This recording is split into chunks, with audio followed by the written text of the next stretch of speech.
बड़ी खबर आपको बता दें, हम एक बार फिर अब से कुछ ही देर में इंडिया गठबंधन की 5वीं बैठक शुरू होने जा रही है। ये वर्चुअल मीटिंग होगी और इस वर्चुअल मीटिंग में भी कई बड़े चेहरे शामिल नहीं होने जा रहे हैं, जैसे ममता बनर्जी और उद्धव ठाकरे। इसके अलावा आपको बता दें, ममता बनर्जी तो ये कह रही हैं कि बहुत शॉर्ट नोटिस था, इसलिए हम इस बैठक में ज्वाइन नहीं कर सकते हैं। शरद पवार ने भी कहा है कि हम बहुत थोड़ी देर के लिए इस मीटिंग में आ पाएंगे क्योंकि हमारा पहले से कोई कार्यक्रम है। उद्धव ठाकरे बयान देकर मना कर चुके हैं कि मैं आज दिन भर बाहर हूं, मेरे पास समय नहीं है इस बैठक में शामिल होने का। और अब सवाल ये उठ रहा है कि अगर इतने बड़े बड़े नेता गठबंधन की बैठक को, जिसमें आज ये टॉप लीडर्स की मीटिंग होने जा रही है, इसमें कोई टियर 2 वाले नेता नहीं होंगे, लेकिन अगर वो नेता भी इससे किनारा कर रहे हैं तो गठबंधन पर कोई बहुत बड़ा संकट है क्या? हमने ब्रेक से पहले कुछ और राज्यों की आपको हकीकत बताई, महाराष्ट्र में और बंगाल में क्या चल रहा है। दिल्ली और पंजाब की बात करते हैं। दिल्ली पंजाब में अलायंस के दलों के बीच में ऐसा लग रहा है कि बात नहीं बन पा रही है। सीट शेयरिंग को लेकर के अभी तक कोई फॉर्मूला तय नहीं हुआ है। दिल्ली की बात पहले करते हैं। कांग्रेस और आम आदमी पार्टी के बीच सीटों के बंटवारे का विवाद लगातार बढ़ रहा है। अरविंद केजरीवाल की पार्टी दिल्ली में कांग्रेस को 2 से ज्यादा सीटें कुल 7 में से देने के लिए तैयार नहीं दिखाई दे रही हैं। पिछले दोनों चुनावों में 7 की 7 सीटें बीजेपी ने जीती थी। दिल्ली में इन 7 सीटों में से कांग्रेस 5 पर लड़ने की जिद कर रही है और केजरीवाल उनको सिर्फ 2 सीट देना चाहते हैं। सूत्र बताते हैं कि एक और फॉर्मूले पर बातचीत चल रही है। इस फॉर्मूले के तहत आम आदमी पार्टी 4 सीटों पर और कांग्रेस पार्टी 3 सीटों पर अपने कैंडिडेट उतार सकती है। यह कॉम्प्रोमाइज फॉर्मूले जैसा हो सकता है। हमारे 2 सहयोगी और हमारे साथ ज्वाइन कर रहे हैं इस वक्त। शोएब रजा और भास्कर मिश्रा भी जुड़ने वाले हैं हमारे साथ। शोएब, दिल्ली को लेकर के बातचीत कहां तक पहुंची है और कहां फंसी है? देखिए, कल मीटिंग हुई थी आम आदमी पार्टी की और मैं मुकुल वासनिक के घर के इस वक्त बाहर ही हूं और कल शाम के वक्त कई घंटे जो है मुलाकात चली, बातचीत हुई, लेकिन जो खबर निकलकर सामने आई है उसके मुताबिक कि अभी भी आम आदमी पार्टी सीधा कह रही है कि दिल्ली में तो जो सीट शेयरिंग का फॉर्मूला है वो आजमाया जाएगा, लेकिन पंजाब में चूंकि वहां बीजेपी नहीं है, सिर्फ कांग्रेस और आम आदमी पार्टी ही वहां पर है नजर आती है, तो इसलिए वहां पर किसी तरह की सीट शेयरिंग नहीं होगी। 13 की 13 सीटों पर आम आदमी पार्टी वहां पर चुनाव लड़ेगी, ये आम आदमी पार्टी की तरफ से कहा जा रहा है। हालांकि कांग्रेस के जो नेता है उनके भी बयान पंजाब को लेकर कुछ इसी तरह के आ रहे हैं कि वो उनकी जो तैयारी है वो 13 की 13 सीटों पर है। इस सब के बीच में कुछ इस तरह की भी चर्चा सामने आ रही है कि अगर पंजाब में सीट शेयरिंग होती है और इस पर दोनों पार्टियां तैयार होती है तो फिर आम आदमी पार्टी ये कह रही है कि वो गोवा, आसाम और गुजरात या 1-2 और राज्यों में भी सीट चाहती है। हालांकि कांग्रेस सबके लिए तैयार नहीं है, तो अभी पेच फंसा हुआ है। कल जो बातचीत हुई उसके बाद ये संभावना है कि अब अगले दौर की जब बातचीत होगी तो शायद कुछ चीजें निकलकर सामने आए, लेकिन अभी भी लगातार पेच फंसा हुआ है। ना तो आम आदमी पार्टी अपने आप को इस तरह से दिखाने को तैयार है कि वो दिल्ली या पंजाब में इस तरह के समझौते के मूड में है कि कांग्रेस की जो बातें हैं वो आसानी के साथ मान ले, और ना ही कांग्रेस उस तरह से नजर आ रही है। तो अभी अंतिम जो निर्णय है उसमें लेने में परेशानी होगी। ये एक बार जरा भास्कर से भी पूछते हैं, उनकी जानकारी क्या है, क्या आम आदमी पार्टी और कांग्रेस के बीच में कोई अंडरस्टैंडिंग बन रही है? भास्कर। और सौरभ, देखिए, पंजाब को लेके भी अंडरस्टैंडिंग है कि वहां पे सीटों का बंटवारा नहीं हो सकता, ये लगभग तय मान के चलिए। इसके पीछे तर्क है, दोनों स्टेट यूनिट पहले से ही मना कर रही है और साथ में ये देखिए कि पंजाब में अभी आम आदमी पार्टी की सरकार का 3 साल बचा हुआ है।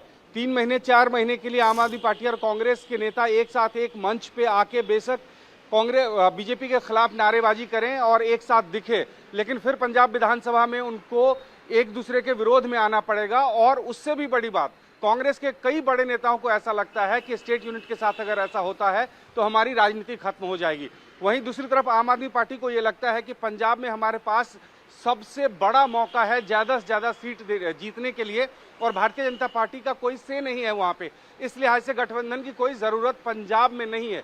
इसलिए दोनों मीटिंग में पंजाब पे कोई बातचीत नहीं हुई है।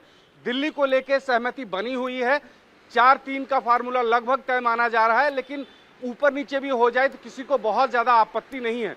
और इसके पीछे तर्क एक ये है कि अगर दिल्ली में वोट शेयर की बात करें तो बीजेपी 50% से ज्यादा है, ऐसे में उम्मीद बहुत कम है लोगों को, दोनों ही पॉलिटिकल पार्टी को, तो यहाँ पे समझौते में कोई दिक्कत नहीं है। वहीं गुजरात में एक कैंडिडेट आम आदमी पार्टी ने पहले से ही क्लियर कर दिया था और वो माना जा रहा है कि वो कांग्रेस पार्टी भरूच से जो चेतर बसावा को आम आदमी पार्टी ने कैंडिडेट बनाया है उसको स्वीकार कर लेगी। तो इस दिशा में बढ़ रही है। पंजाब दिल्ली में बड़े भाई की भूमिका में इन दोनों में से कौन सी पार्टी रहने जा रही है? सकारात्मक है।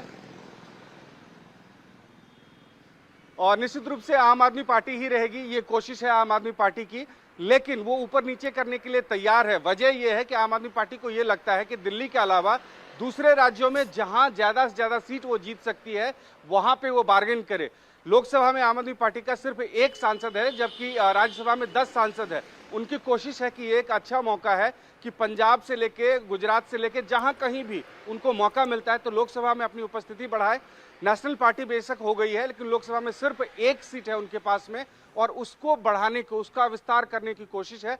इस लिहाज से आम आदमी पार्टी काम कर रही है, और निश्चित रूप से जो संगठन की क्षमता है आम आदमी पार्टी की दिल्ली में, वो कांग्रेस कहीं से भी मैच नहीं कर पाएगी। तो बड़े भाई की भूमिका में आम आदमी पार्टी रहेगी, इसमें कहीं से भी कोई दो राय नहीं है। लेकिन सीटों को लेकर फ्लैक्सिबल है आम आदमी पार्टी, जहां तक दिल्ली का सवाल है। पिछली बार का याद होगा आपको कि 5-2 तक की बात हो रही थी, आम आदमी पार्टी ये कह रही थी कि 5-2 पे चुनाव लड़ सकते हैं साथ में, और बात नहीं बनी थी। लेकिन इस बार 4-3 पे भी बात बन सकती है, उसमें कोई आपत्ति दिल्ली को लेके नहीं है। जी, जो हमारे दोनों साथियों ने बताया, देवेंद्र की दिल्ली को लेकर के कम से कम अरविंद केजरीवाल कीन नजर आते हैं कि गठबंधन हो जाए, लेकिन पंजाब में कल कांग्रेस पार्टी के नेता ये भी कह रहे थे कि नंबर 1, नंबर 2 की पार्टी नंबर 4 की पार्टी से लड़ने के लिए समझौता क्यों करे।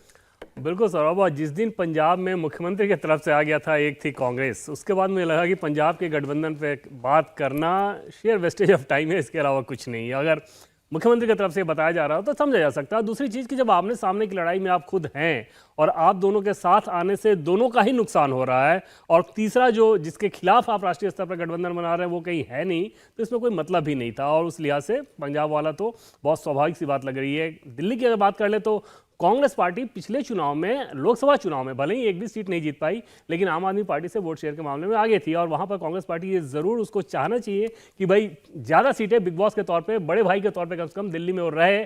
लेकिन जो भास्कर जैसा बता रहे हैं कि 4 और 3 का फॉर्मूला, उस फॉर्मूले में 3 कांग्रेस पार्टी, तो समझा जा सकता है कि कांग्रेस पार्टी शायद इस रियलिटी को स्वीकार रही है कि आम आदमी पार्टी के बिना तो दिल्ली में वो कुछ कर ही नहीं सकती, और उस लिहाज से बहुत स्वाभाविक है कि दिल्ली में शायद वो गठबंधन का शक्ल ले ले 4 और 3 के फॉर्मूले के आधार पर। लेकिन निश्चित तौर पे जहां गठबंधन होना चाहिए पंजाब में, अगर वो आप नहीं कर रहे हैं तो उससे ये दिख रहा है कि राष्ट्रीय स्तर पर जो गठबंधन बनाने की प्रक्रिया है अलग अलग राज्यों में, वो महज खाना पूर्ति है, दिल मिलने जैसी तो कोई बात है ही नहीं। अब दिल्ली में दोनों पार्टियों के साथ आने से क्या भारतीय जनता पार्टी की चुनौती बढ़ती है?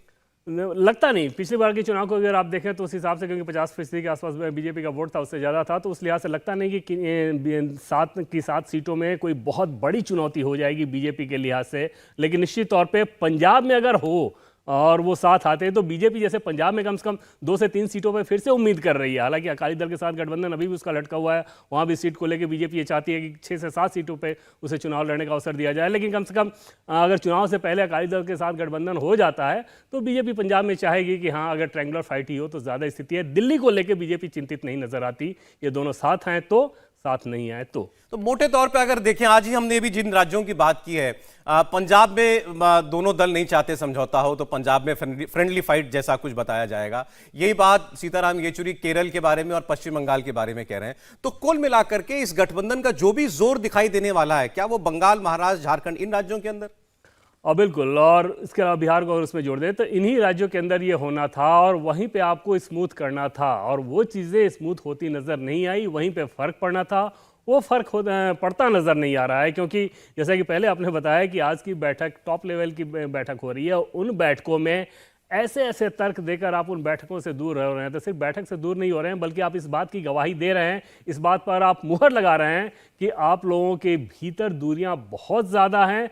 और सीट शेयरिंग जो इसको लेकर नीतीश कुमार ने बहुत पहले ये कहना शुरू कर दिया था कि इस अलायंस में उसको लेकर बातचीत हो जानी चाहिए, क्योंकि उनको ये समझ में आ रहा होगा कि ये समस्या आगे ज़्यादा बड़ी हो सकती है। और जब वो इस बात को कह रहे थे तो उनको भी ये बखूबी मालूम होगा कि वो इस बिहार के संदर्भ में सिर्फ नहीं कह रहे हैं, बल्कि राष्ट्रीय राजनीति के हिसाब से वो ज़्यादा कह रहे हैं, और वही होता नजर नहीं आया। उस काम में डिले किया गया और लास्ट टाइम में एक तरह से फायर फाइटिंग की अब कोशिश की जा रही है। अब दूसरी तरफ बीजेपी को देखें, बीजेपी ने अपने कैंपेन को फुल स्विंग में लेकर आया। हालांकि पहले, जैसा कि पहले मैंने आपको कहा कि वहाँ भी सीटों को लेकर दिक्कत आएगी, लेकिन वो दिक्कत इस रूप में बड़ी नहीं हो सकती, क्योंकि वहाँ पर क्लैरिटी है एकदम से कि लीडर कौन, किसके लीडरशिप में आपको जाना है, और वहाँ पर आप बार्गेन करने की स्थिति में बहुत नहीं है।